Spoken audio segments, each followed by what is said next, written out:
12 teams in Call of Duty League, and after Super Week, they have to be ranked somewhere. It's time for Deserto's power rankings going into the major.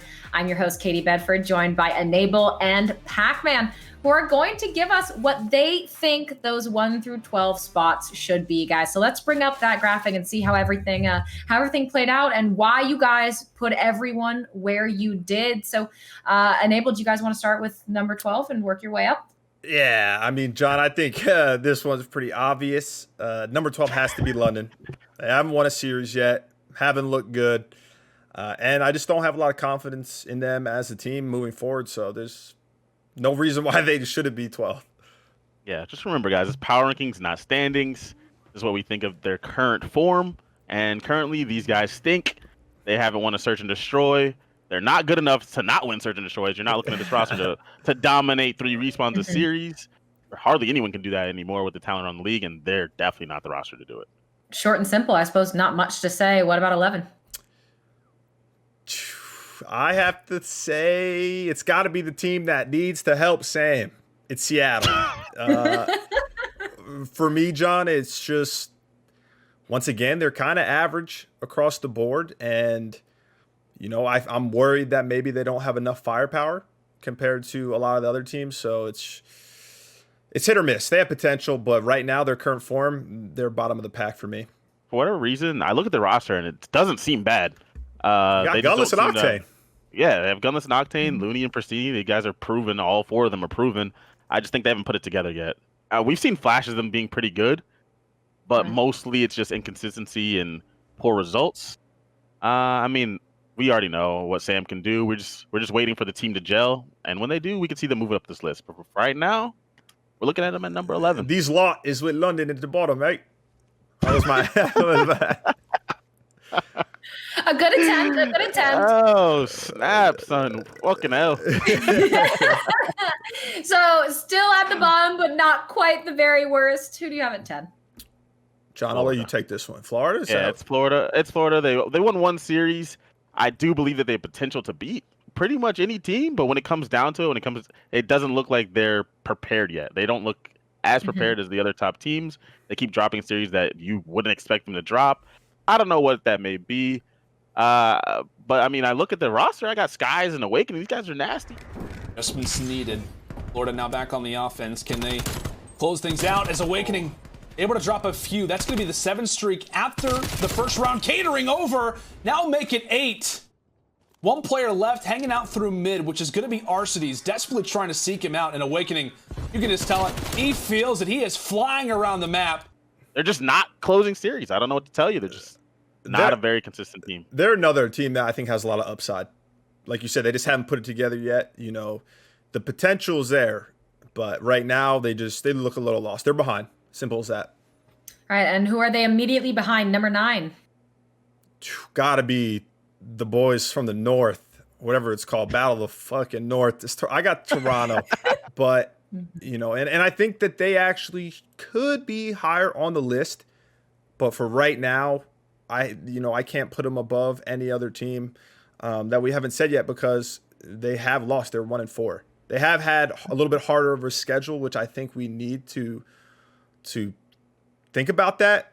And they've had some close games. They haven't been able to close out. So I think they're just another team. That's kind of middle of the pack, right, John? Is where those middle of the pack teams, they can get it over that hump, but right now they're just not doing it. Toronto is the team that we have the lowest, but I feel has the highest upside of all the teams at the bottom. I agree. Oh, they better. They better. They may. I don't know any more methods. You don't have to do that. And a 1 versus 4 has turned it into a 1v2. Aqua might What give are a we freebie doing? as well. Hold that. The nade is going to connect. The trophy. Not able to hit it. Oh, Trophy I hit. didn't realize. I thought he put it right on him. The trophy just saves his life. Trying to spot people on both sides. Wins the first. Tries to snap to the second. 15 seconds to go. 1 versus 1. He spots him. Oh, he spots him. Methods 1v4. They played the other top teams in really competitive series. They just lost, right? But we have seen it be there. We've seen it where, okay, these guys look nasty, and then it just falls apart. But obviously part about being a competitive team is being able to be consistent. That's going to be a common theme across the board. These guys need to figure that out. Right now, Toronto's sitting in that 9 spot. All right, who is right above them, getting a little toward the middle of the pack? John, LAG, yeah. right? LAG has managed to just squeak by, right? They're the team that's gotten into winners bracket. But that's why, so I mean, that would put them as what? One of the top 6 teams, technically, but neither of us truly see it that way. You have them at 8th. But we have them at 8th, right? They just managed to squeak by with 2-3-2 wins. I mean, they're not exceptional at any game mode, but they're not terrible either, right? They're right there at the bottom of the mid pack for us. This is a team that I think has less upside. Like, you know, the Toronto, the Floridas, like they could potentially be, you know, like top 5 in the power rankings in the future. I think LAG is going to stay anywhere around this kind of 6 to 12 range, honestly. They're just kind of average. You know, that's all it comes down to. Like you said, they're in winners bracket, right? They're in winners bracket. Yeah, they're in winners bracket. Yeah, against Thieves. Yeah, they're in winners bracket, but they are not a top 6 team. Not even close right now. I think there's actually a huge gap. Blessed by their group, blessed by other teams taking care of the other teams for them. It is what it is. They're in winners bracket. Good for them. They did what they needed to do, but that doesn't mean that we see them as a top 6 team. All right, well, one away from top 6, 7. Talk to me about them. It's got to be the boys, Minnesota ROKKR for me. I think compared to all these middle of the pack teams, this is the best team, and they have the highest potential. I think they've shown glimpses of where they could be at. Next is going to be accuracy. Does find a kill in the back to Shorty. Priester, though, perfect timing through middle. It is perfect timing. He just stops it before they manage to land the full capture. That could be the game-winning play if London don't have another shot of this. Priester may have just saved it there. Priesta, there's a trophy. You just saw it. Stop throwing things. He's going to die as an immediate result. Attached with the cutoff towards pool right now, but 8 seconds. Dylan trying to be a swimmer. There's nowhere for him to go. Last man up gets bursted. Attached with the stamp on the game. The ROKKR good to go. Once again, they've kind of been hit or miss. I think it'll be easier for them to kind of gain some momentum and move up the rankings just because their S&D's amazing. You know, let them get their hard point.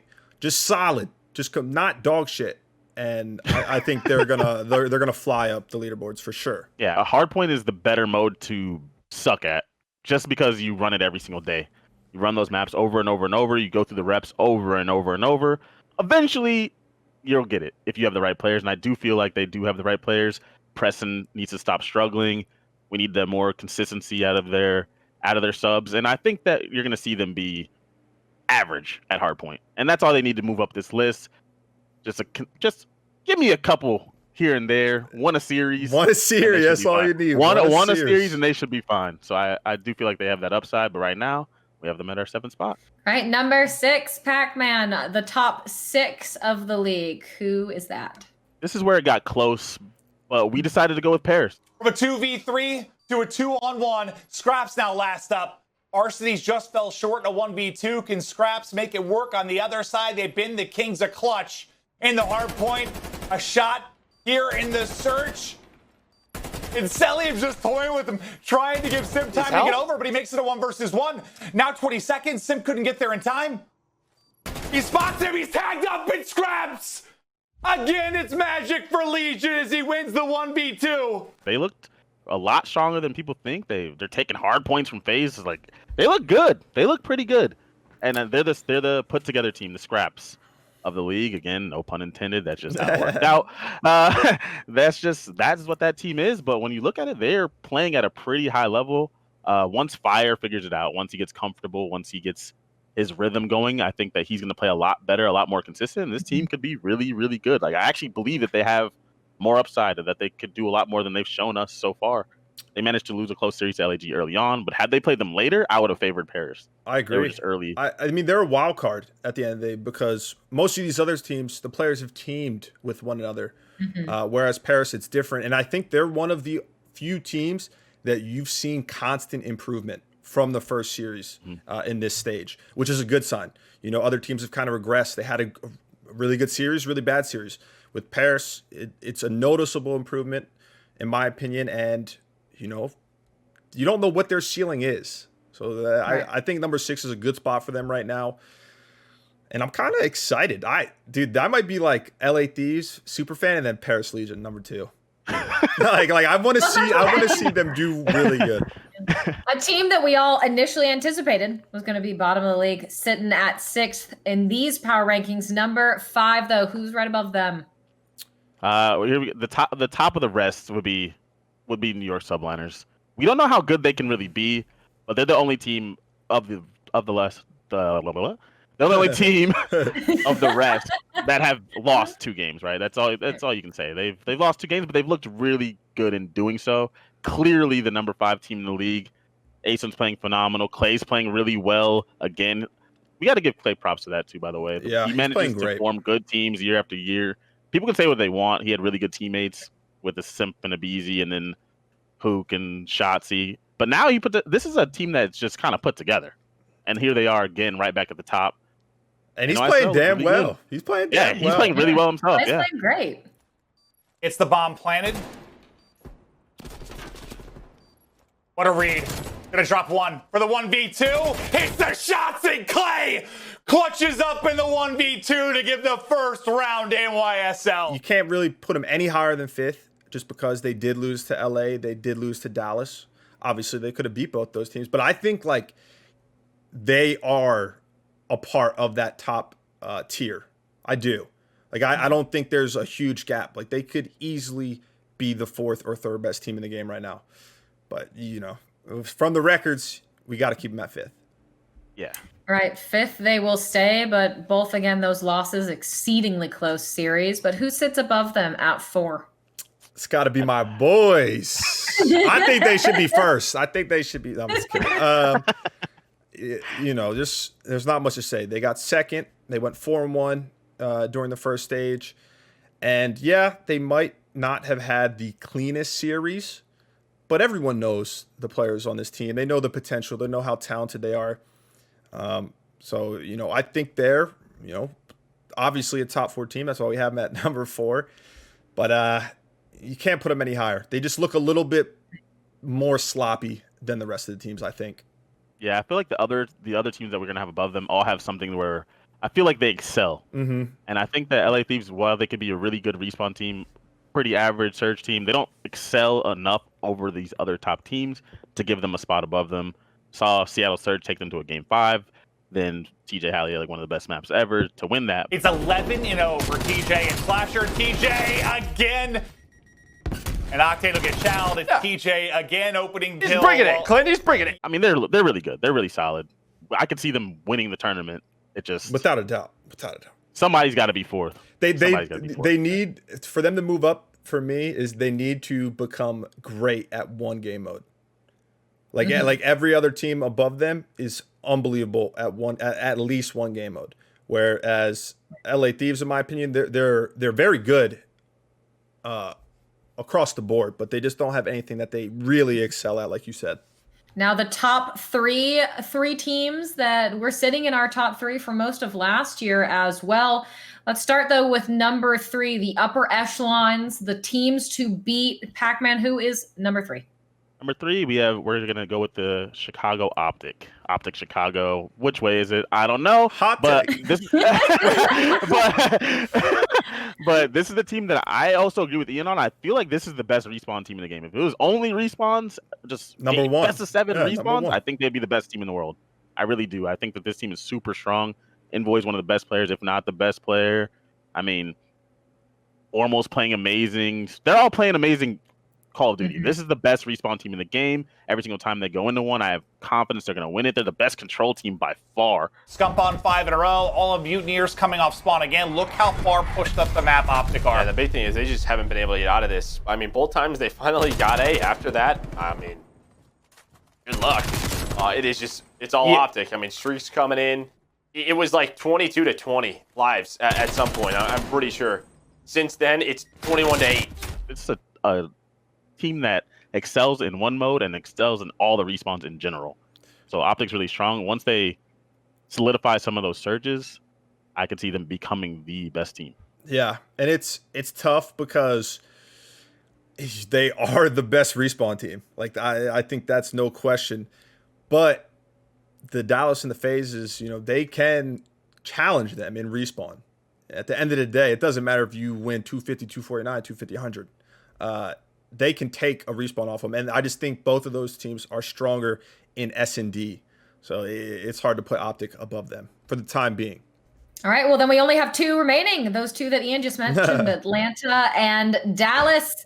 So who takes the silver? Who is in second place in our rankings? It's tough, but we already know. We got to go with Dallas. It's tough. It's obvious. We know the best team. I mean, FaZe hasn't lost. You know what I mean? Dallas had some game 5. They lost one to the ROKKR. Like, it is what it is. But they're good across the board as well. Just like we just talked about. Good in hardpoint, good in search and destroy, good in control. You won't find a weak spot when you play them.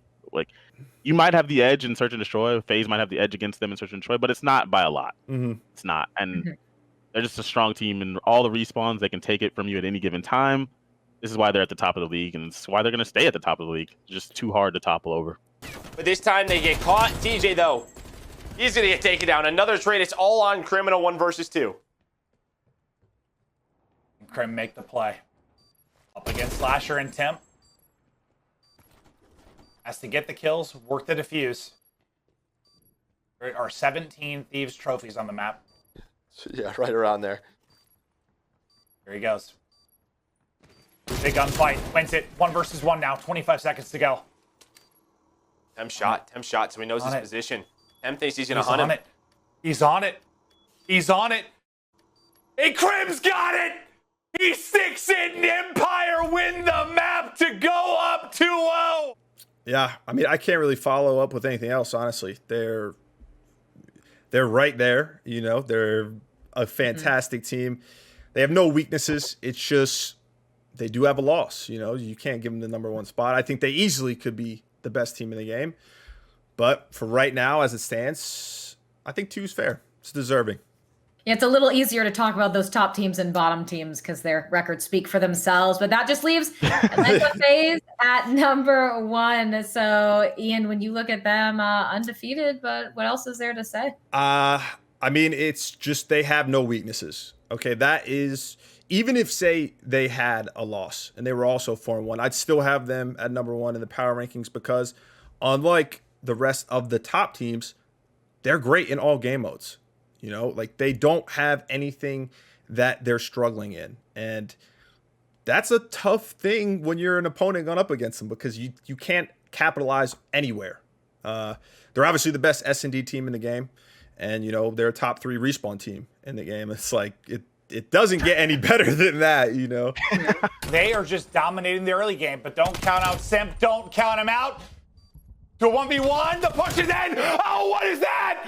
I think he melees on accident or his arms are just too short, but Sim pulls it out.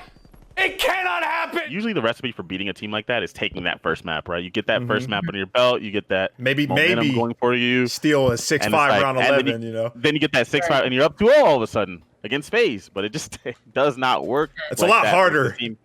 But last year, how many times did FaZe come back from that 2-0 exactly. deficit and end up sweeping teams? Yeah, it's just too difficult. I can't remember the last, except for actually the championship match against Dallas. I can't remember the last time this core of players got run over in a match. Yeah. Like they're always going to be in it, and that just speaks to their quality in all 3 game modes that they play. They're just too good. They're going to remain near the top, of course, this whole time. Right now, they're at the top. They're undefeated, and we'll see how it goes from there. Now he knows. Now he knows. He was there. He was there. He catches him into a 1v1. He spotted him. He spotted him, and the beams are in. Cell clutches the 1v2 in FaZe. Take the map 5. Maybe unless snaking gets fixed. No, I'm just kidding. RCs might start dropping 1.2. That ass. The teams are all settled in the power rankings right now, and I don't think they'll stay this way for very long. But just out of curiosity, Pacman, I want to start with you. Do you think there's anyone within these rankings who might shift more than anyone else? Someone that you're really looking at to make a move? Yeah. When I look at it, Toronto jumps off the screen to me. I just feel like they're not the 9th best team. In reality, I feel they did play the top teams the most competitive out of all the bottom teams on the list, and I feel if there was a team to make a losers bracket run at this major, it would be Toronto. I feel like they have major upside. They just need to start clutching up and closing out some of these maps. I do think that Cammy and Phoenix are super close into making their ways to being consistent superstars in the league. They just need to just get over that little hump, and I think they can do it. For me, it's, and this team's middle of the pack. My pick is Minnesota. I know they're 7th. We have them at 7th right now, but I just feel like if they show up in the major, they kind of fix their hard point just to get one. Because if you can be solid and take one, they could start series up 2-0 because of how good their S&D is, or at least force that game 5 that then gives them the advantage going into the S&D. And I think if they can just make it solid, they could move up easily to like the top 4, top 5, top 4, and maybe even further because they have all the pieces. They have the superstars. They have great role players. They have great leader. Everything else is good, but they're damn hard point in my opinion. And so I think that compared to the other teams is just a small negative. And they get over that hump, they get on the same page, I think they'll fly up the rankings. So a bit of polishing to do for Toronto and Minnesota. And you guys think they will be those capable of moving the most in these power rankings. We'll go over them again once the major is done and see how those predictions have shifted out. But as for now, going into the major, there is our 1 through 12, the power rankings for Call of Duty League. We'll catch you next time to see how they change.